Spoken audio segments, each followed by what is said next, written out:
এখন ধরেন আমি তখন সৌদি আরব থেকে আসছি, সালাম ফেরানোর পর আমি ইস্তেগফার করতাম, জিকির আসকার করি, মুনাজাত যেটা সবাই মিলে দিয়ে দিই, ইনস্ট্যান্ট শেষ করে সুন্নতে চলে যায়। তো ওখানে অনেকগুলো জিকির আসকার আছে, ওগুলো আমি কন্টিনিউ করি। কেমন মাশাআল্লাহ, ভাই মাথা নাড়তেছে, ভাই বুঝতেছে মনে হয়, অনেকগুলো জিকির আসকার আছে। তো উনি এটা ব্যাপারটা বুঝতে পারছে, তো বুঝতে পারে আমাকে বললো যে এখন ওখানে তো মুনাজাত না দিলে ঝামেলা হবে। আবার বলে আচ্ছা ঠিক আছে, যদিও নামাজ পড়ায় মুনাজাত আমি দিয়ে দেবো, অসুবিধা নেই। তা আমি বললাম যে ঠিক আছে, অসুবিধা নেই, নামাজ পড়াতে অসুবিধা কোথায়, সবাই মুসলিম আলহামদুলিল্লাহ। কেউ কি কাউকে ফতোয়া দিতে পারবো এই কাফের মুশরিক? পারবে কেউ? তবে হ্যাঁ, এটা বলতে পারবো যে আল্লাহর সাথে অংশীদারিত্ব করে সেই মুশরিক। যে ইসলামে আল্লাহ নবী সাল্লাল্লাহু আলাইহি ওয়াসাল্লাম কিছু বলে নাই, সে এটাকে দ্বীন মনে করে, সওয়াবের কাজ মনে করে সে বিদআত। Right or wrong? গেছি নামাজ পড়াইতে, তো নামাজ পড়াইছি, নামাজ পড়ানোর পর উনি মুনাজাত দিয়ে দিয়েছেন, আমি চুপ ছিলাম। তো আমার কথা হচ্ছে, আপনারা মনে করেন না যে দেখেন আমি গত বছর মাহফিল করেছি, আমাকে কওমি ভাইরা দাওয়াত দিয়েছে, আলহামদুলিল্লাহ। ওনারা সবাই দাওয়াত দিয়েছে দিন প্রচারের জন্য। কি প্রচারের জন্য? আমি ওখানে গেছি, কোরআন ও সুন্নাহর ভিতরে থেকে কথা বলছি। আমি দেখলাম যে আমাকে কেউ কিছু বলেনি, আলহামদুলিল্লাহ। কি থেকে কথা বলছি? কোরআন ও সুন্নাহ থেকে কথা বলছি। আমি কারোর নাম ধরে দোষ দেই নাই, আমি কারো বাপ মা তুলে কথা বলি নাই, আমি নেতা নেত্রী তুলে কথা বলি নাই। আমি কথা বলছি যে আল্লাহ বলেছে এটা। যেমন আমি যদি এখন বলি আল্লাহর সাথে শিরিক করিও না, ওয়াইজ ক্বালা লুকমানু লিবনিহি ওয়া হুয়া ইয়াইযু ইয়া বুনাইয়া লা তুশরিক বিল্লাহ ইন্নাশ শিরকা যুলমুন আযীম। আর স্মরণ করুন, লুকমান উপদেশ দিতে গিয়ে তার ছেলেকে বলেছে, হে আমার বৎস, তুমি আল্লাহর সাথে শিরিক করিও না। নিশ্চয়ই আল্লাহর সাথে শিরিক করা সবচাইতে জঘন্যতম অপরাধ। ইন্নাল্লাহা লা ইয়াগফিরু আন ইউশরিকা বিহি ويغفر ما دون ذلك لمن يشاء ومن يشرك بالله فقد افترى إثما عظيما।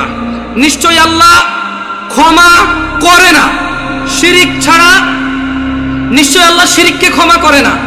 এছাড়া মানুষের A to Z যত গুনাহ আছে সব গুনাহ ক্ষমা করে দেয়। ومن يشرك بالله, যেই ব্যক্তি আল্লাহর সাথে শিরিক করলো, فقد افترى إثما عظيما, সে পৃথিবীর জঘন্যতম মহাপাপ রটনা করলো। আমি যদি বলি আনাস ইবনে মালিক রাদিয়াল্লাহু আনহু عن النبي صلى الله عليه وسلم قال يقول الله تعالى لأهون أهل النار عذابا يوم القيامة। আমি যদি এখন বলি যে আল্লাহ তাআলা বলেছে তিনি শিরকের গুনাহ ছাড়া সব গুনাহ ক্ষমা করে দেবে, শুধু শিরকের গুনাহ ক্ষমা করবে না, যে ব্যক্তি শিরিক করবে সে পৃথিবীর সবচেয়ে বড় পাপ রটনা করলো। এতে কওমি, দেওবন্দি, সুন্নি কারো অসুবিধা আছে? আমি আমার মাহফিল এভাবে করেছি, আমি এটাও ডিক্লারেশন করেছি, আমি গোপনও করিনি। আমি বলেছি আল্লাহর ঘর ছাড়া ইবাদতের কোনো ঘর নেই।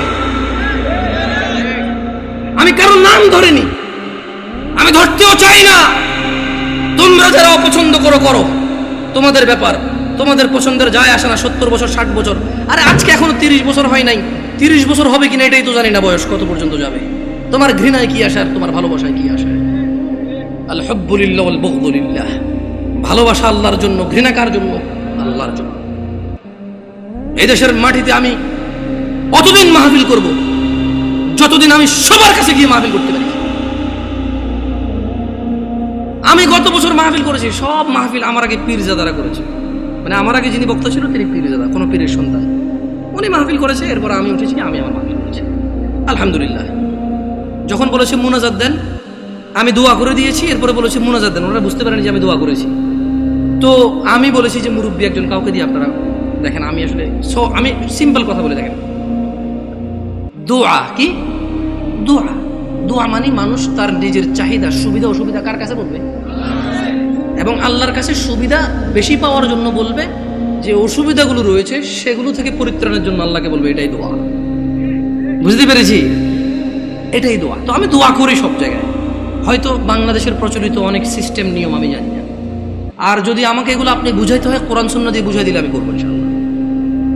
মানে 100 লোকে বলেছে, 1000 কোটি বছর আগ থেকে চলে আসছে, আই ডোন্ট কেয়ার।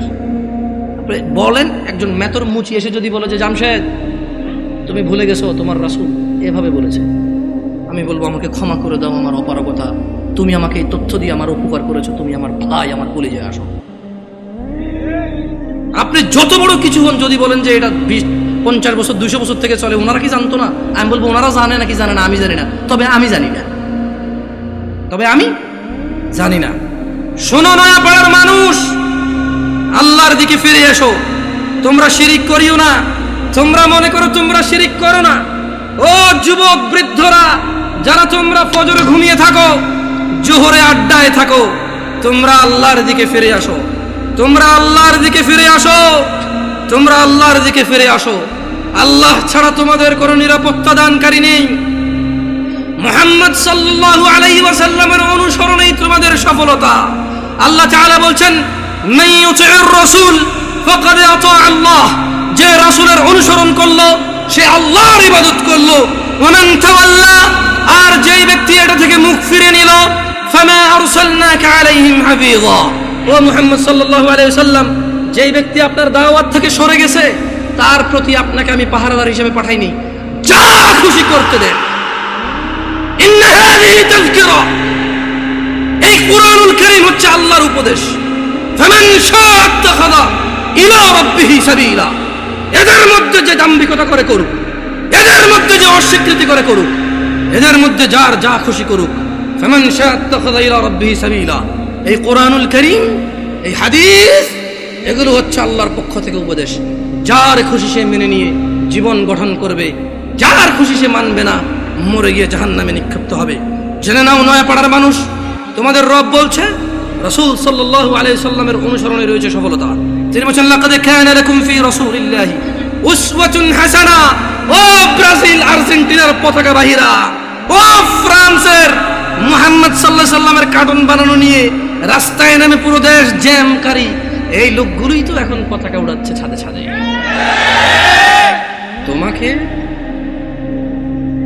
তোমাকে অপমান করতে আসেনি।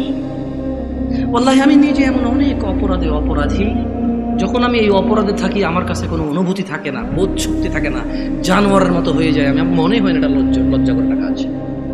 তোমার অবস্থা আমারও যেই অপরাধগুলোতে আমি লিপ্ত, যেমন আমি নির্লজ্জ, তোমার অবস্থা এরকম। তাই তোমাকে আমি আমার থেকে আলাদা মনে করি না, তোমাকে ভালোবেসে বলি। তুমি তো সেই যুবক যে ফেসবুকে একদিনে 50টা স্ট্যাটাস দিছো, ফ্রান্সের মাল বন্ধ করো, ফ্রান্সের এই সেই করো, ইসরায়েলের মাল বন্ধ করো, ব্রাজিলের মাল বন্ধ করো, খাবো না, জ্বালিয়ে দাও। এগুলো তো তুমি বলেছো, আমরা এগুলো বলি নাই। আমরা রাসূলের সুন্নত এভাবে পালন করি। যারা রাসূলকে ঘৃণা করে আমরা বলি যে আমরা ভালোবাসি। দেখো ওয়াল্লাহি এটা কখনোই রাখতাম না যদি সুন্নতে মুহাম্মদ না হতো সাল্লাল্লাহু আলাইহি ওয়াসাল্লাম। আমি হাজার অন্যায় করি, আমি মানি মানুষ হিসেবে আমার অপরাধের শেষ নেই, আল্লাহ আমাকে ক্ষমা করুন। তবে তোমরা যারা মুহাম্মদ সাল্লাল্লাহু আলাইহি সাল্লামকে নিয়ে কুচ্ছা রটনা করো, অবমাননা করো, তোমাদেরকে বলে রাখি আমার টাকনুর উপরের কাপড় ওনাকে ভালোবেসে। তোমাদের বলে রাখি আমি বাম পা দিয়ে টয়লেটে যাই ওনাকে ভালোবেসে। তোমাদেরকে বলি আমি ডান হাতে খাই ওনাকে ভালোবেসে সাল্লাল্লাহু আলাইহি ওয়াসাল্লাম। যুবক, কার আদর্শ নিয়ে বড় হচ্ছ?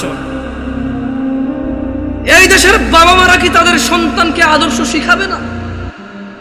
এরা কি তাদের সন্তানকে এভাবেই শিয়াল কুকুরের মতো রেখে চলে যাবে পৃথিবী ছেড়ে, আর আশা করবে তাদের মৃত্যুর পরে এই সন্তানগুলো তাদের অনেক কাজে আসবে?